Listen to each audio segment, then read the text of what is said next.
ఒక వ్యక్తిగాను సమాజంలో తన పాత్ర ఎలా ఉండాలి, ఒక నాయకుడిగా తను ఏ ఏ అంశాలను అధిగమించాలి, అలాగే ఒక పాఠశాల ఉపాధ్యాయుడిగాను ప్రధాన ఉపాధ్యాయుడిగాను తన బాధ్యతలు ఏంటి, ఏ మేరకు వాటిని నిర్వర్తించాలి.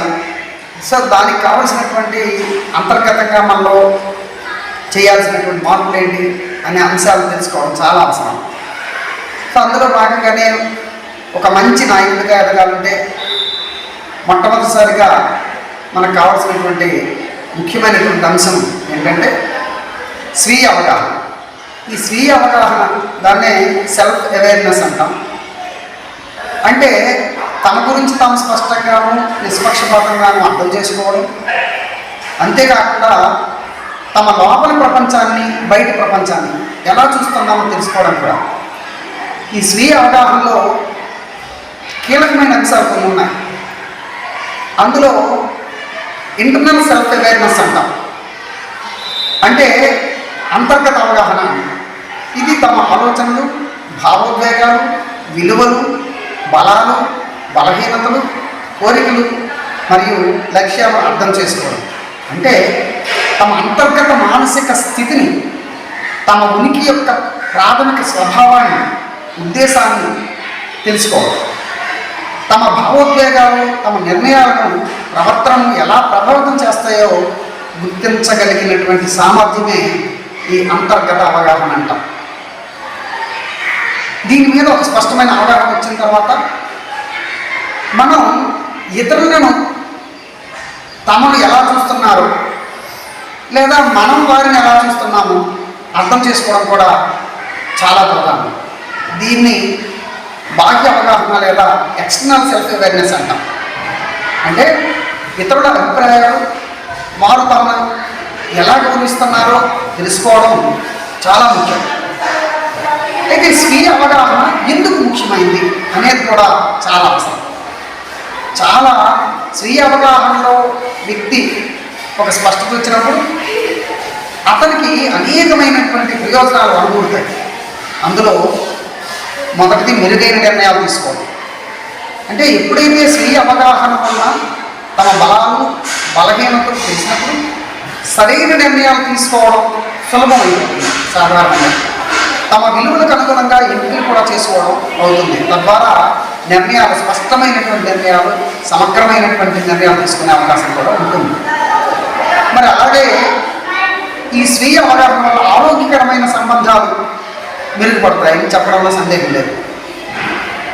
తమను తాము అర్థం చేసుకున్నప్పుడు ఇతరులను కూడా బాగా అర్థం చేసుకోగలము అనే అవగాహన పెరుగుతుంది.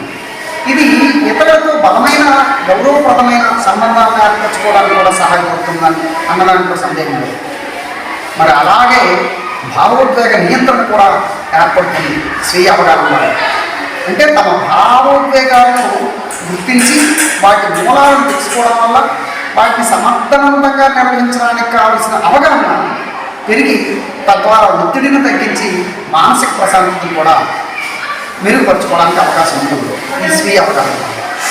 మరి అలాగే వ్యక్తిగత మరియు వృత్తిపరమైనటువంటి అభివృద్ధిని కూడా పెంచుకోవడానికి కూడా దీనివల్ల చాలా అద్భుతమైనటువంటి అవకాశం ఉంటుంది.